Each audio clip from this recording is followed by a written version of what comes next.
여러분, 우리가 사는 사회에는 경쟁이 없을 수는 없습니다.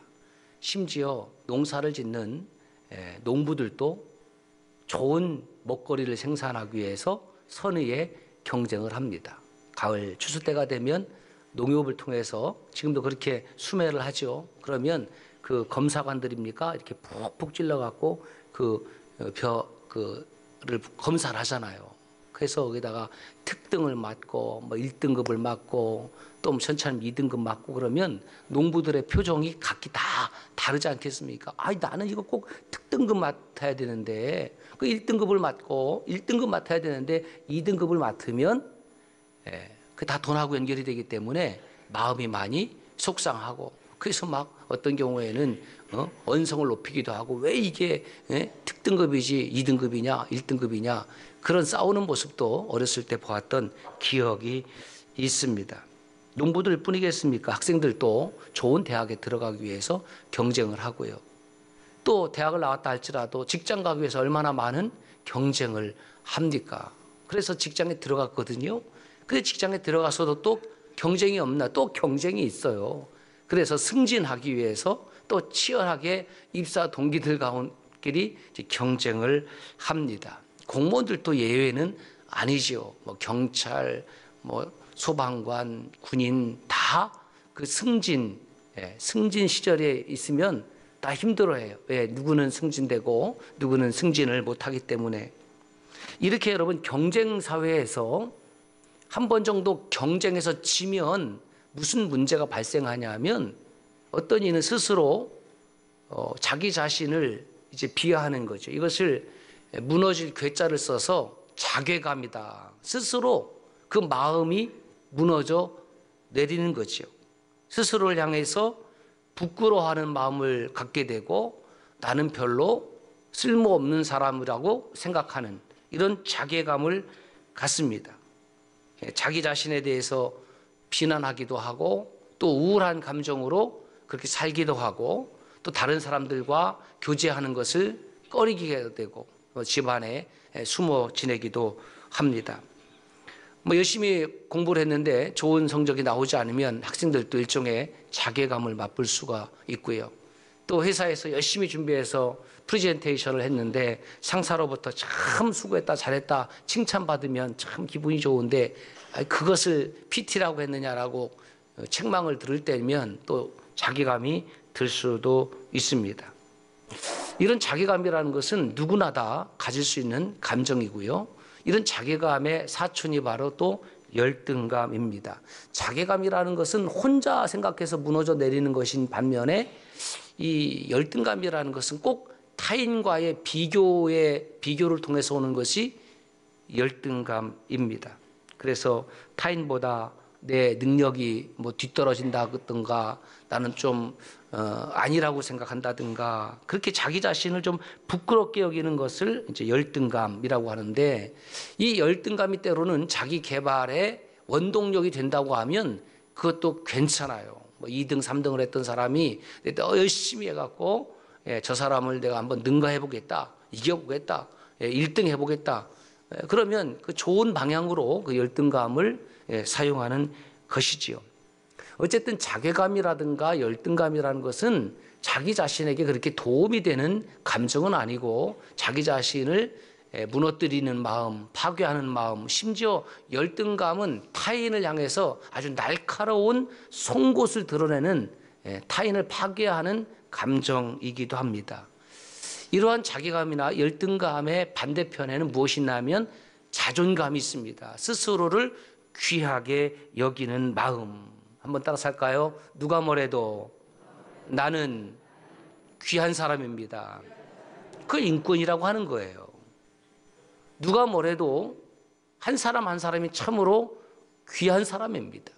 그가 어떤 신분을 가지고 있든지 어떤 지위를 가지고 있든지 그가 연세가 높든지 아니면 나이가 좀 적든지 하나님은 그 한 사람 한 사람의 영혼을 동일하게 귀하게 여기시는 분입니다. 우리 청주서남교회 공동체에도 아이부터 우리 어르신에 이르기까지 저는 한 분 한 분 모두 다 귀한 하나님의 자녀라고 생각합니다. 우리 모두 서로서로를 귀하게 여길 때에 우리 교회가 카도시 청주 소남교회 귀한 공동체가 될 줄로 믿습니다. 여러분, 우리가 왜 신앙생활을 열심히 해야 되느냐? 뭐 은혜를 받는 것도 좋아요.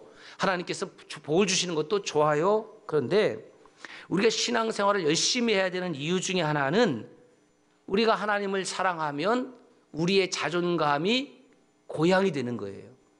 자존감이 이렇게 쭉 높아진다라는 겁니다. 성경에 나오는 여러분 위대한 믿음의 위인들이 자기 자신을 여러분 어떻게 생각했는지 아십니까?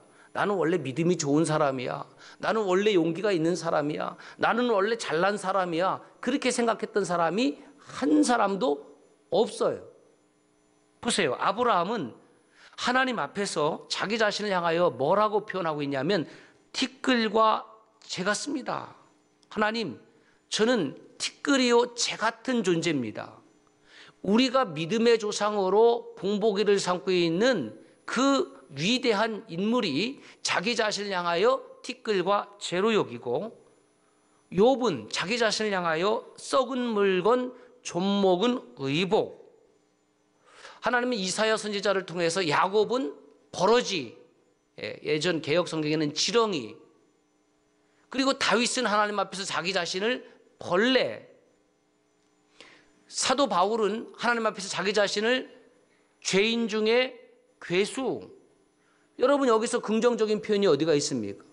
하나님 앞에서 내가 가만히 나 자신을 들여다보니까 그 우주 만물을 창조하신 위대하신 하나님, 영원하신 하나님 앞에서 나는 벌레와 같고 먼지와 같고 재와 같고 티끌과 같고 낡은 의복과 같고 그런 존재라는 것을 깊이 깨닫는 거예요. 그래서 사도 바울이 괴수 중에 괴수, 죄인 중에 우두머리라고 하는 표현은 다른 사람의 강요해서 하는 표현이 아니라 하나님을 온전히 만났을 때에, 그 거룩하신 하나님을 온전히 경험하게 되었을 때에 내 자신의 모습이 어떠한지를 스스로 깊이 깨닫고 고백한 말입니다. 다시 말씀드립니다. 티끌, 재, 썩은 물건, 좀먹은 의복, 버러지, 벌레, 괴수 같은 사람이 누굽니까? 여러분 모두가 저를 쳐다보고 있습니까? 그래 봐야죠. 제가 그래요. 뭔가 괜찮은 것 같은데 하나님 앞에 서니까 정말 그래요. 그래서 이러한 마음을 가진 사람을 하나님은, 그래, 너는 벌레고 너는 버러지고 너는 죄인 중에 괴수고, 그렇게 말씀하시는 것이 아니라 이런 사람이 하나님을 알고 믿고 그 말씀대로 순종하며 따라 살았더니 하나님은 이런 나와 동행하시고 나를 도우시고 나를 인도하시고 나에게 은혜를 주시고 나에게 복을 주시는 분이십니다. 왜요? 하나님은 내 아버지시기 때문에, 하나님은 나의 영원한 목자 장이 되어 주시기 때문에. 여러분 집에서 자녀들이 여러분 앞에서 아버지, 저는 아버지가 내 아버지라 참 좋습니다. 엄마가 내 엄마라 참 좋습니다. 이 한마디 여러분 들으면 그날 뭐 주머니에 있는 거 다 꺼내줘도 부족함이 없잖아요. 우리가 아버지 노릇, 어머니 노릇 하는 이유가 뭡니까? 그 자녀들에게 엄마가 되기 위하여, 아버지가 되기 위하여. 그래서 그들이 아버지로 부를 때에, 어머니로 부를 때에 그들에게 사는 날 동안 아버지가 되고 어머니가 되는 것 아니겠습니까? 우리가 하나님을 향하여 하나님 아버지라 부를 때에 하나님은 저와 여러분들의 부족한 것을 채워주시고 메꿔주시고 어루만져 주시고 치유하시고 회복하시고 능력을 더하여 주시는 줄로 믿습니다. 하나님 아버지, 주님 내 아버지 사랑하며 송축하리 온 맘 다해 주 섬기리 내 주님께. 그래서 우리들의 신앙 고백이 이것입니다. I am nothing without God.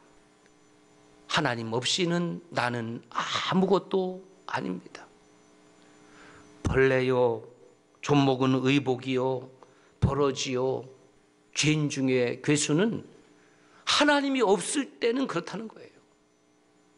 하나님 없이는 나는 그러한 존재라는 말인데, 하나님이 나와 함께 하시니까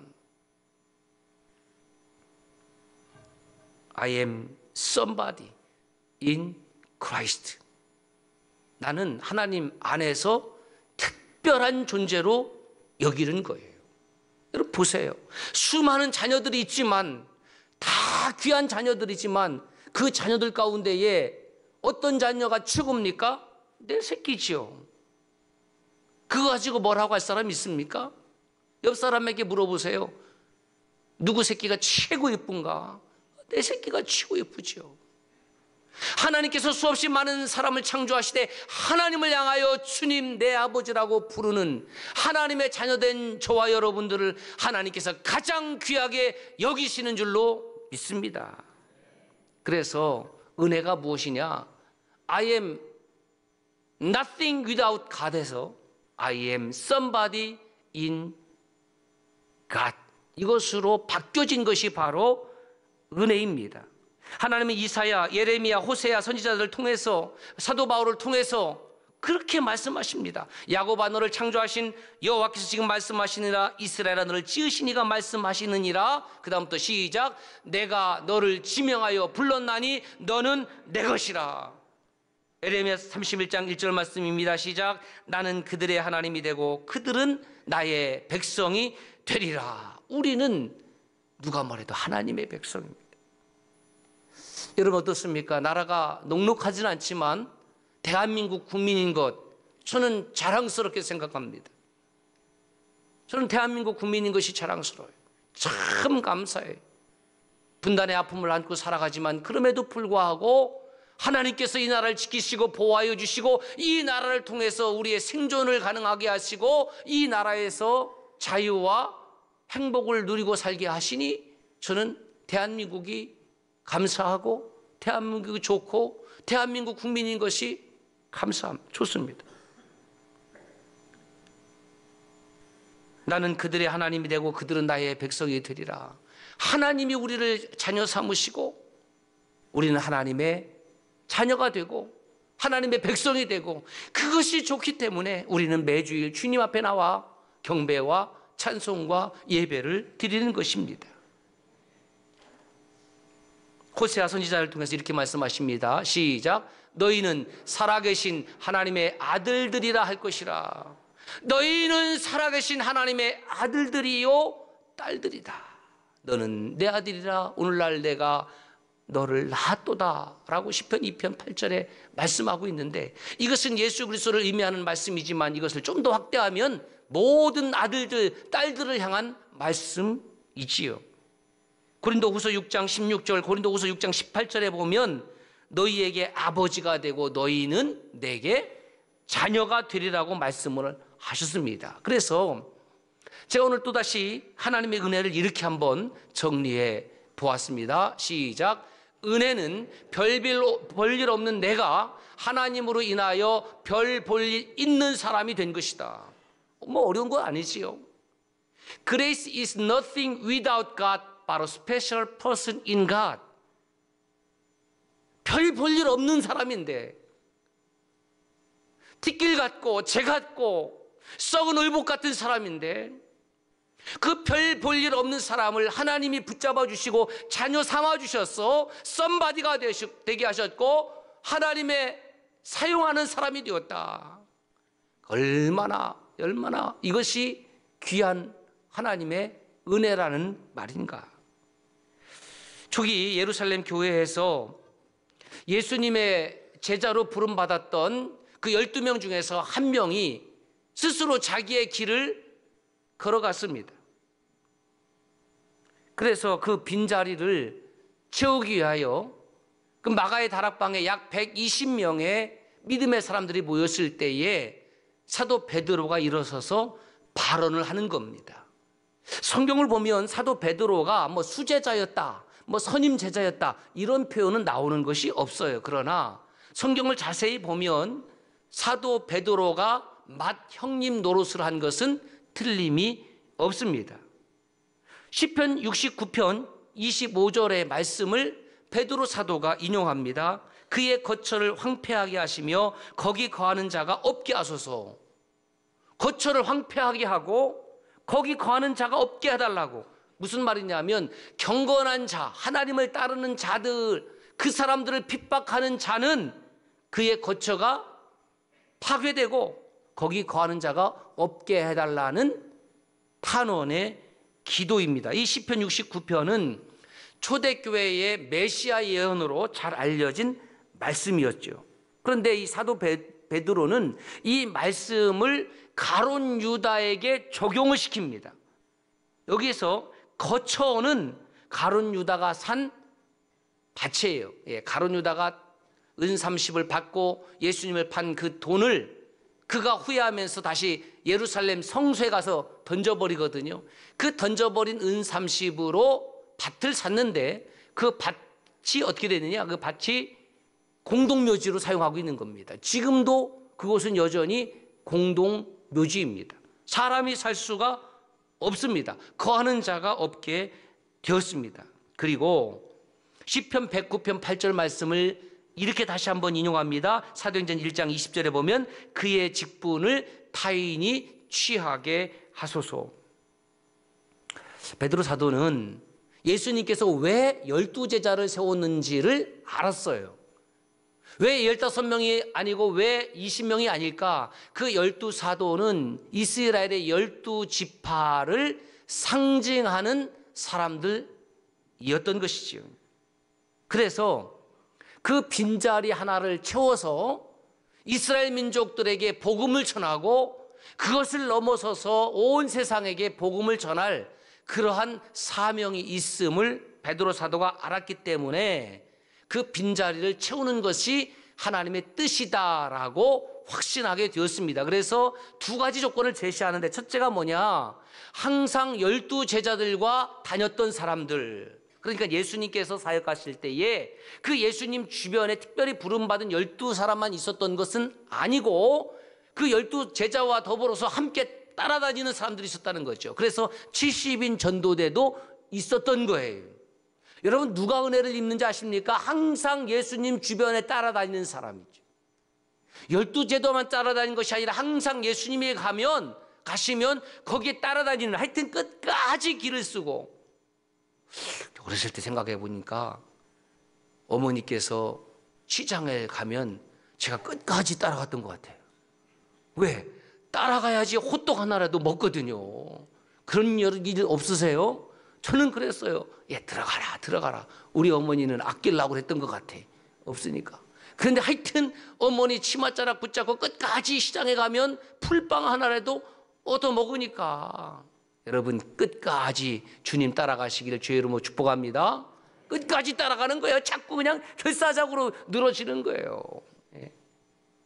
커피값이 없으면 저 에제리에서 끝까지 누군가를 따라다니면 됩니다.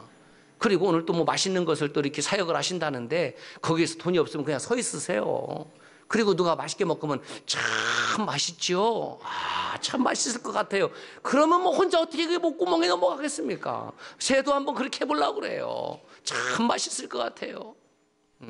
끝까지 옆에 있었더니 거기서 하나님의 은혜를 입는 사람들이 나타나는 것 아닙니까? 두 번째는 뭐냐면 예수 그리스도의 부활을 증언할 사람. 그래서 사도행전 1장 22절에 보면 항상 우리와 함께 다녔던 사람 중에 하나를 세워 우리와 더불어 예수께서 부활하심을 증언할 사람이 되게 하여야 하리라. 그래서 예루살렘 공동체에는 요셉과 마띠아 두 사람을 천거를 하는 거예요.